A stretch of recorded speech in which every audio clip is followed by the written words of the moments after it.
the thing that I had been working on that we were talking about with synchronicity had a lot to do with self-esteem. So, of course, life brought me a challenge, and it was challenging because there's a lot of emotional attachment for me personally to this challenge. Okay, so it revolves around self-esteem. I'm just going to say it because this is how life plays out for you. On Friday, I went into work and I was getting ready to do massage, and somebody that I have known for a very long time that was a very large portion of my support system, a friend, was there seeing the person that I had just started working with that was the owner of this business. And prior to this happening, I had reached out to this person probably 3 or 4 months ago with a new technique that I had learned that was in 20 years of doing massage. This is a really effective treatment for deep tissue, and it has amazing effects on the body. So I was excited and I wanted to share that with one of my old friends. And I reached out and I explained what NRT was. And I said, if you're ever in town, let me know and I'll work on you. And so to see her come out of my new boss's office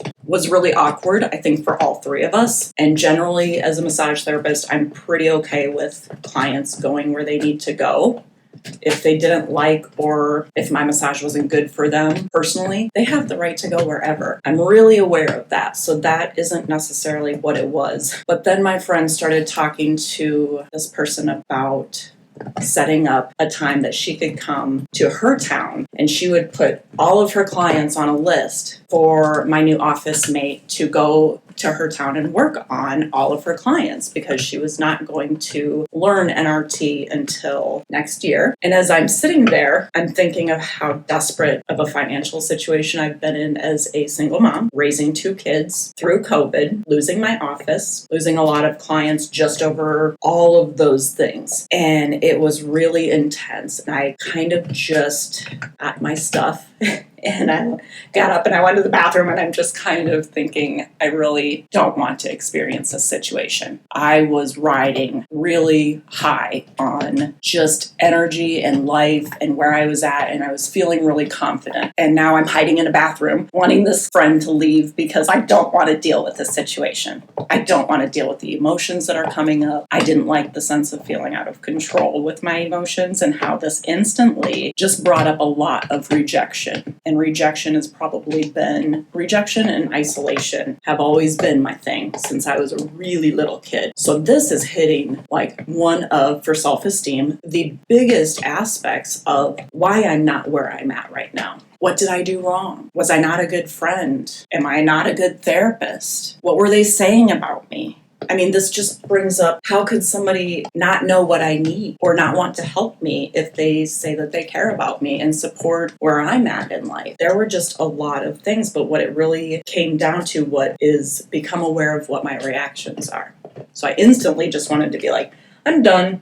I'm going to unfriend you. I'm going to leave this place. We're good. And obviously that's a really immature, that was my first initial reaction, is just this little child being hurt. And what I've always been told was that if people don't see who you are and people treat you a way that you don't like, just walk away and leave them. Well, the problem with that for me is I don't have a very large social group. I have a small, close group of people. So my mom was a very social person. She could pick up and drop a friend, all the time. And she always has a very large group of people to put her energy into. I don't. So for me, this has always been something that probably I need to do something different. I can't just not say anything, but I'm also very well aware as a mom of an autistic person who you have to have a lot of IEP meetings. When you're working with a team, the last thing you want is for these people to not try to help you with what you need. So you have to be able to express yourself in a way that's appropriate and it's not going to trigger them to get defensive. So I'm always overly aware of that aspect to the point where I deny myself just saying something like, wow, that really was an emotional thing that happened there. I don't even know. I just kind of wanted to bring that up because, one, this was the opportunity, because at a lot of moments, I'm not really understanding what the fears were that created these things until I hit this experience. And it just, the subconscious kind of barfs all of this stuff up. Write it down.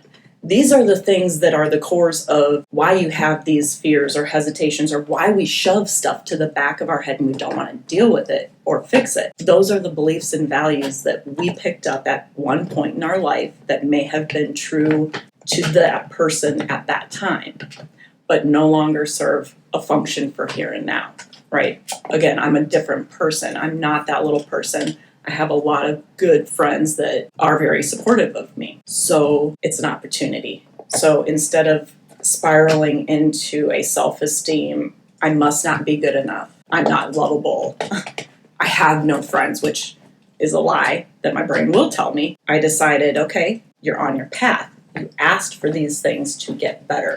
You know you're working on your self-esteem. So this is very clearly the opportunity that you have to see this and to do something differently and not repeat the same behaviors that you have associated with this thing. So that's kind of the way that you can look at these experiences that are not fun, is just once I kind of got over the initial aspect of it, it's an opportunity and to appreciate the fact that this has been brought to you so that you can heal that aspect of yourself, which might take some time of working through your own fears, but put them out there and then watch kind of that brain thought pattern and where that goes, and watch your energy levels and where that goes. And my energy level was just, it went way down. So it has its claws in me as far as it manipulates my behavior. And I would like that to be gone, as far as this blind manipulation of outer things that affect the internal person that I am. So that's pretty much the work that we're all doing in some form, is revamping so that we can become a more whole person. And that brings up homeostasis.